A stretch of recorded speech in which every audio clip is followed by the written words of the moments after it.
আমার আলী হাসান উসামা ভাইয়ের প্রতি মৌলানা মওদুদী রাহিমাহুল্লাহর উপর আরোপিত যে অভিযোগগুলো আসছে, এই অভিযোগগুলো আপনার কাছে হয়তো থাকতেও পারে, আমরাও প্রয়োজনে অভিযোগগুলো আপনার কাছে দেব। আপনি অভিযোগগুলোর একটা দালিলি জবাব দিয়ে যদি একটা বই লিখতে পারেন, আমার মনে হয় জাতি উপকৃত হবে। এই বইটা দিয়ে তো উপকৃত হবেই, এটা আকীদা সংক্রান্ত বিষয়, আর ওই বইটা দিয়ে আরও বেশি উপকৃত হবে বলে আমি আশাবাদী ইনশাআল্লাহ। আমার অত্যন্ত প্রিয় ভাই, এত অল্প বয়সে, আমি আসলে বুঝতাম না ওনার বয়স যে এত কম। ওনার যখন এখানে ওনার পরিচিতিটা পড়লাম 1995 সালের 22শে আগস্ট, এখন আগস্ট মাস চলছে, একেবারে পুরো 31 বছর বয়স। এই 31 বছর বয়সে উনি যে উদ্যোগটা গ্রহণ করেছে, আমি আমাদের বাংলাদেশ মাজলিসুল মুফাসসিরিনের পক্ষ থেকে ওনাকে আন্তরিক মোবারকবাদ জানাচ্ছি এবং ওনাকে স্বাগত জানাচ্ছি।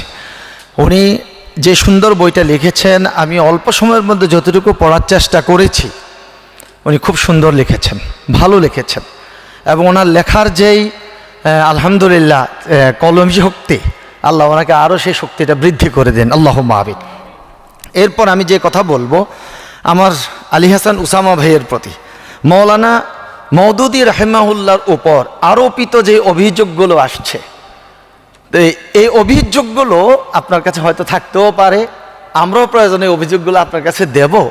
আপনি অভিযোগগুলোর একটা দালিলি জবাব দিয়ে যদি একটা বই লিখতে পারেন, আমার মনে হয় জাতি উপকৃত হবে। এই বইটা দিয়ে তো উপকৃত হবেই, এটা আকীদা সংক্রান্ত বিষয়, আর ওই বইটা দিয়ে আরও বেশি উপকৃত হবে বলে আমি আশাবাদী ইনশাআল্লাহ।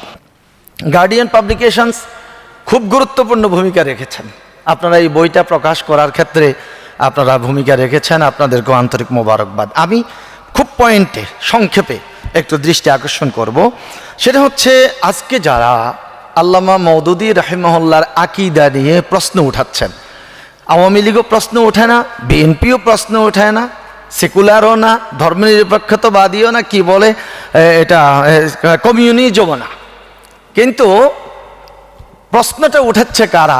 আমার মতো দাঁড়িয়েওয়ালা টুপিওয়ালারা।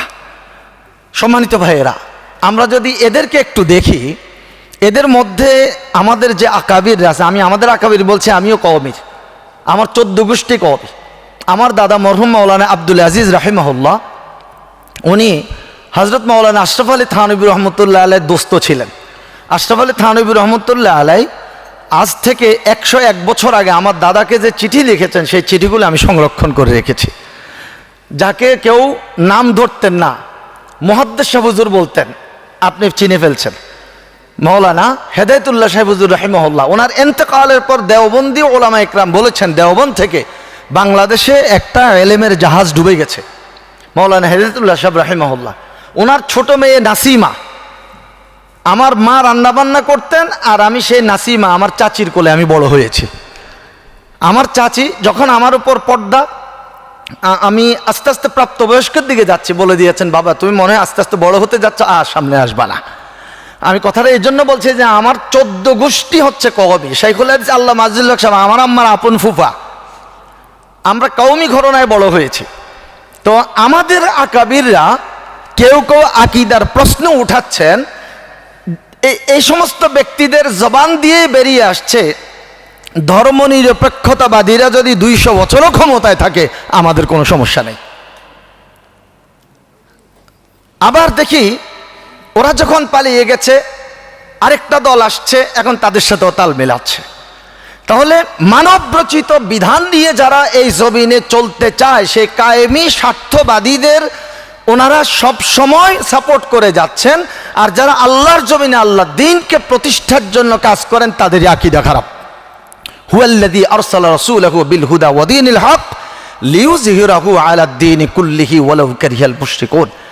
দয়ার নবী রাহমাতুল লিল আলামিন হুজুরে পাক সাল্লাল্লাহু আলাইহি ওয়াসাল্লামের জন্য যদি আয়াতটা নাজিল না হতো, হয়তো রাসূল সাল্লাল্লাহু আলাইহি ওয়াসাল্লাম মাইর খেতেন না। তিনি যদি এই কথাটুকু বলতেন যে আসো কাবা শরীফ তওয়াফ করো, 5 ওয়াক্ত সালাত আদায় করো, নিয়মিত রোজা রাখো, লম্বা লম্বা দাড়ি রাখো, খাওয়ার পর দুপুরবেলা একটু কাইলুলা করো, বাস, রাসূলকে কেউ মারত না। রাসূল সাল্লাল্লাহু আলাইহি ওয়াসাল্লামকে কেন মারা হয়েছে, কেন আঘাত করা হয়েছে, কেন হত্যা করার পরিকল্পনা গ্রহণ করা যায়? এটা একটাই কারণ, আল্লাহর জমিনে আল্লাহর দ্বীনটাকে কায়েম করা। আর এই কাজটুকু জামাত ইসলাম করছে, এই জন্য জামাত ইসলামের প্রতিষ্ঠাতা আল্লামা মওদুদী রহমতুল্লাহ আলাইকে চতুর্দিক থেকে তীর ছোড়া হচ্ছে। গার্ডিয়ান্স পাবলিকেশনকে আবারও মোবারকবাদ জানাচ্ছি, আলী হাসান ওসামা ভাইকে মোবারকবাদ জানাচ্ছি আমাকে কথা বলার সুযোগ করে দেওয়ার জন্য। আর আপনারা এত সুন্দর উদ্যোগ গ্রহণ করেছেন, জাযাকুমুল্লাহু তাআলা খাইরান। মা আসসালামু আলাইকুম ওয়া রাহমাতুল্লাহি ওয়া বারাকাতুহু।